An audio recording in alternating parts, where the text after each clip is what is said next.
Good morning, good afternoon, and good evening. I am Joey Francis, your life, love, and relationship coach. Thank you so much for joining me. The voices in your head. Now, some of you might be thinking that you don't have any voices in your head, and that's like for, people that might be unfortunately schizophrenic and things of that nature. But no, unfortunately, you're wrong. We all have voices in our head. See, what we need to realize is that we are a product of our environment. And part of that is those who raised us, our mothers, our fathers, sisters, brothers, aunts, uncles, teachers, coaches, etc. All these people had a hand in raising us. And I mean, there's even that saying that it essentially takes a village, right? Sorry. And without even realizing it, for better or worse, we have these people's voices in our head, right? So just to give you an example, imagine you're a young man, of European descent, and really that doesn't matter because a lot of you listening to this are going to relate to this regardless of your ethnicity. Am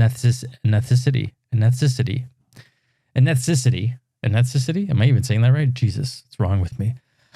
Your background, and you're going to relate to this. I can almost guarantee it because it's not specific to European people, but nonetheless, you're a young European man who has a dream of being a dancer. That's right, a dancer. Now, you tell your parents that you have this dream of being a dancer. Now, more times than not, the parents are going to look at that child and say, listen, stop joking around. Like, let's be serious, Go to school, be a lawyer, be a doctor, even pick up a trade, be a mechanic, a plumber, an electrician. But a dancer? No. We will not have entertainers in our family. It is not a viable course of life to take. It's not a good career path. Do something good with your life. Like be a doctor, be a lawyer, like something like that. And like I said, a lot of different ethnicities. Yeah, that I said it right. Yeah. And I just screwed myself. A lot of backgrounds are going to have that same sentiment where they would tell their parents that they wanted to do something, and it wouldn't be good enough for the family because it's not what the parents wanted for their kids. Fine. But see, the thing is as they go through life, that child inside their head doesn't stop saying it. Oh, we would have been such a great dancer. We would have been the best dancer. And then right after you having that thought, it's like your father's voice or your mother's voice or your aunt or your uncle's or someone's voice is going to enter the chat and say, hey, wait a minute. No. You're doing the right thing by going to school. You're doing the right thing by becoming a tradesman or a lawyer or a doctor or whatever. And essentially, their voice is quietening our voice. So the thing that we wanted to do doesn't happen. And this doesn't just happen when we're kids. That's just when it starts. Because essentially, this could happen throughout our whole lives. For instance, let's say you're in your 20s, getting yourself established in one way or another. Getting yourself established in one way or another. Okay? You have this amazing idea for a product or a service or a business you want to start. And you tell your friends and you tell your family. And just like when you were a kid, listen, it's a good idea, but it's not that good of an idea. Like you shouldn't necessarily gamble your whole future on this one idea that you have. You have a good job, like stick with your job, get promoted, like have a comfortable life. There's no need for you to risk your future on this, even though it might be the most amazing idea in the world. And you believe in yourself. You might hear these voices time and time again. And even if this idea wasn't a great one, Then you have another idea. And before you even tell anybody about it, you're already stuck in your head going, no, it's not worth it because, I'm building a life for myself and I'm going to live a comfortable life. And you're regurgitating the words that they said to you. So now their voices are in your head and you're not listening to yourself. And granted, sometimes these people might have a point and what they're saying to you might be, valuable, but that's not the best thing always because we're not listening to ourselves, we're listening to them. You're letting somebody else dictate how you live your life as opposed to you dictating yourself. Even if it's a shitty idea and you decide to go through with it, it's your choice, it's your idea, it's your baby. And you'll either make it work or you won't. And if it doesn't work, oh well. At least you will not regret it. And see, that's the big thing here, is that you don't want to go through life and then have a crap ton of regrets because of all these people's voices that you're hearing inside your head. And this goes even further from this. Now, this is more of the example that works with my whole thing here because it's actually people that I know and people that are going through this right now as we speak, where someone met their high school sweetheart, dated, got married right out of high school, and stayed with that person for a long period of time. Now, that person happened to be a narcissist, and I know we love to throw that word around. But unfortunately, there are a good number of them out there. Now, this person was with a narcissist. And what ended up happening is like throughout their whole marriage and throughout the whole time together, they were never good enough. As per, the narcissistic handbook, they were never good enough. You are lucky to be with me because nobody else wants you. Like, you're lucky to be with me. Like, I'm doing you a favor by being with you. Like, that's the narcissistic talk. And drilling that into somebody's head day in and day out and day in and day out. And I mean, I've even talked about it before, affirmations and even negative affirmations, and you telling yourself these things and then them end up becoming true because you're saying them to yourself every day and reinforcing that idea. Well, the same thing can happen in a relationship where you're with someone and they drill it in your head every day. You are not good enough. You are a piece of shit. You need to do this better, need to do that better. And then what ends up happening? You start to believe it. You start to get stuck into this world that, oh my God, I have to be with them because they're the only person in the world that wants me. They're the only person in the world that will accept me. And then you might actually call it a life. And I'm sure there's a shit ton of people out there that are stuck in this situation and don't even realize it. And I mean, I hope that they listen to this and it sort of wakes them up a little bit. And I don't mean to turn people's lives upside down, but if that's the case, then that's the case. But here's the problem. Because these voices get stuck into our head, even after we're done with that relationship, let's just say one day this person woke up and got a divorce, said, you know what, I had enough of this shit.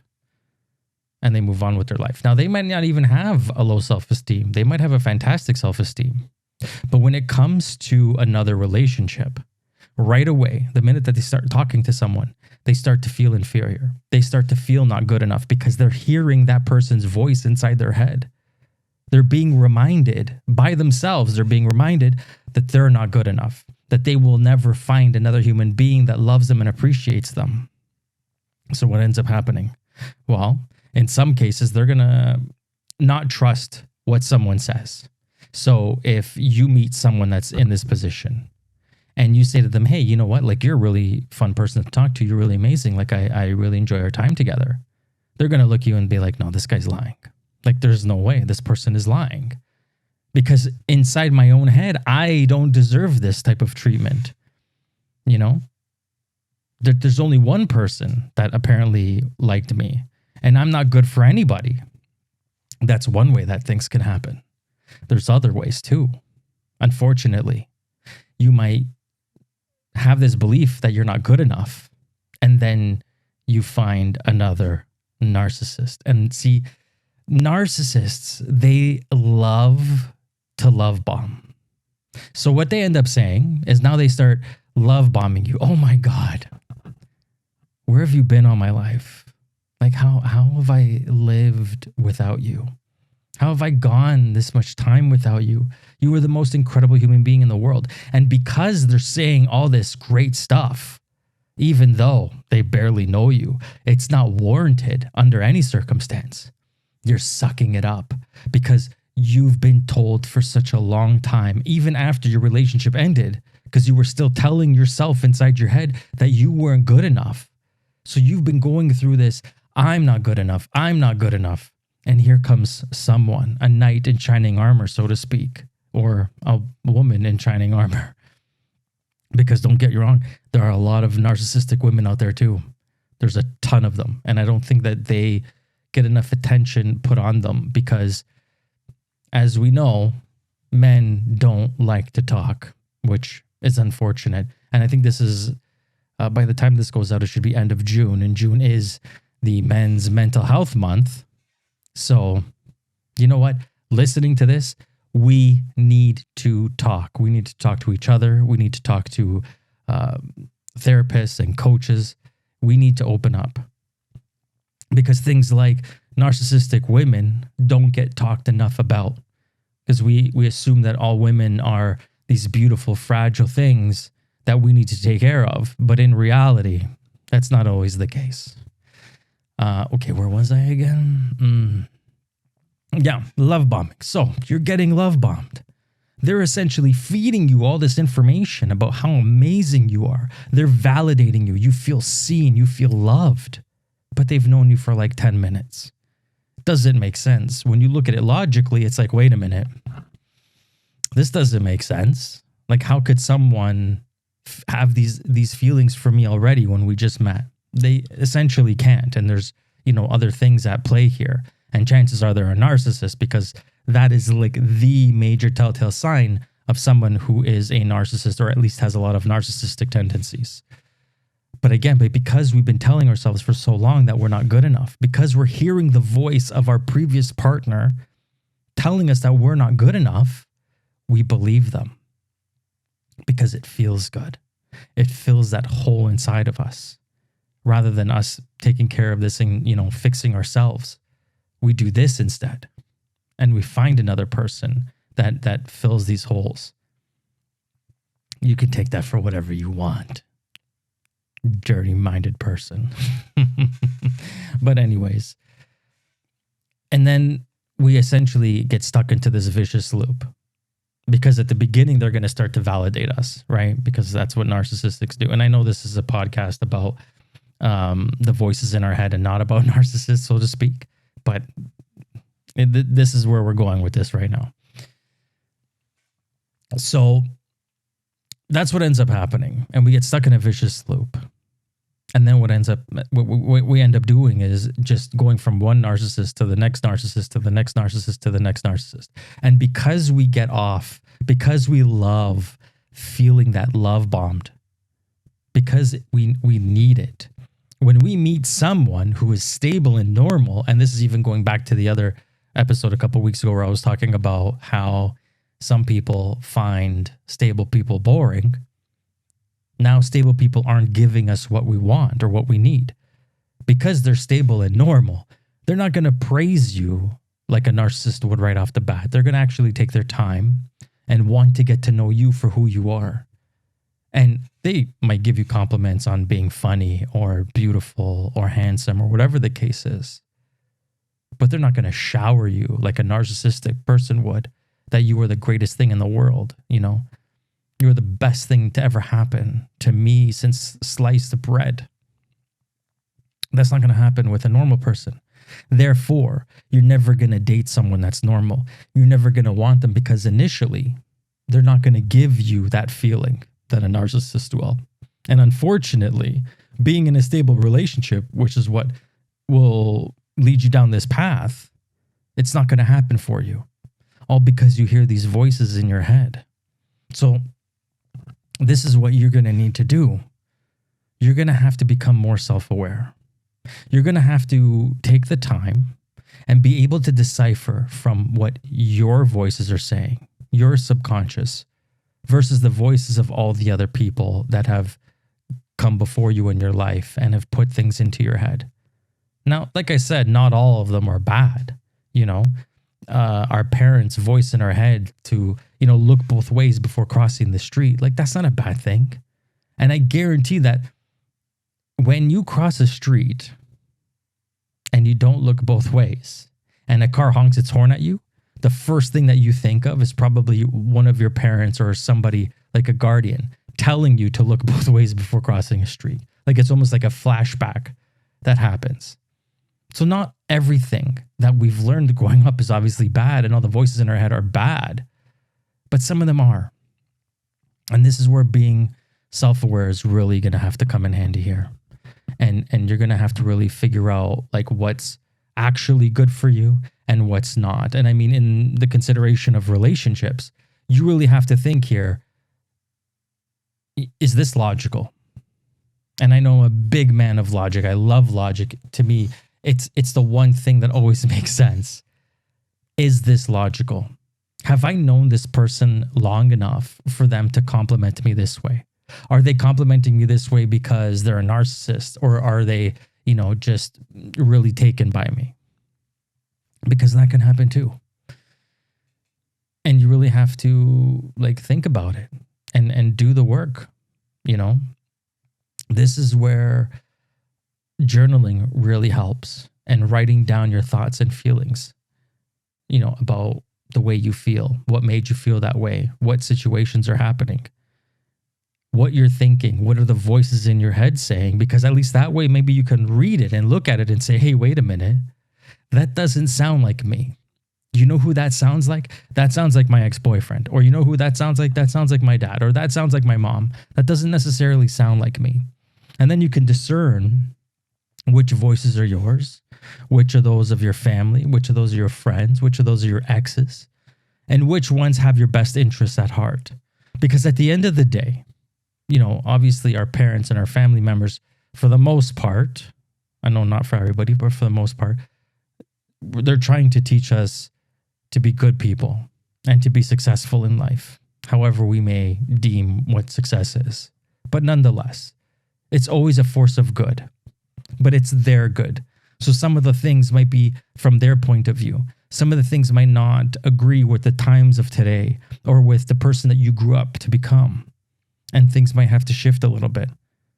But nonetheless, you have to learn to be more of your own person, especially in the case of those who have been damaged by narcissists or people with narcissistic tendencies, and people who essentially, because it's not always just narcissists. I mean, sometimes it could be jealous boyfriends or jealous girlfriends who literally try to make us feel ugly and insecure so that we would never go out and cheat on them. And I think that it's majority narcissists as well, but still, the benefit of the doubt that not everybody's like that, or not every person like that is a narcissist. Let's give the world some hope. But either way, they try to break you down and put that voice in your head purposely so you don't cheat on them. And then even though after the relationship's over, you're still carrying around this trauma inside you. And again, you may not be someone with low self-esteem or low confidence. You might have high confidence. You might think the best of yourself. But just when it comes to thinking of somebody else being a part of your life, all of a sudden it's like, wait a minute, I'm not good enough now. And that's not always the truth. In fact, that's usually not the truth, because as I've mentioned before, it's up to them to decide whether they like you or not for you to decide. Because if you want to decide, then you can just end it right then and there and move on with your life. But if you're deciding for somebody else and not giving them a chance to like you or love you or get to know you, whatever the case is, then it's your own fault. And it's the same thing that if you start falling in love with other people that are love bombing you, it's your own fault. And this is why it's so important to do the work. It's why it's so important that if you need help, you get help. You talk to coaches or therapists, etc., etc. Because the whole point of this, the whole point of me even doing this is to make you more aware of what's going on inside your head and the world around you, so that you might be able to wake up, become self-aware, and maybe realize some of the things that I'm talking about and say, hey, you know what? That does sound familiar. I think I do that. So that maybe the next time it happens, you realize it. You're like, wait a minute. This doesn't make sense. This person shouldn't feel this way about me so soon. This is a red flag. And then maybe move on to somebody who is more stable and loving and better for you overall. I think I'm going to call it there. Thank you so much for listening. I greatly appreciate it. If you have any questions or comments, feel free to message me. You can message me on Instagram, that's at Joey Francis, or on my website, that's joeyfrancis.com, JoeyFrancis.com. And there you can, send me a message, ask me questions, comment, give me some ideas, as well as buy my books and my guided journal. Because see, if you don't know how to journal or don't know what to write, maybe a journal that's a bit of a guide can help you out. Okay, enough with the selfless promotion. Okay, words, English, not, apparently not a good day for them. Nonetheless, again, thank you so much. And remember, love yourself. And don't listen to the voices in your head, Listen to yourself. And on that note, till next time.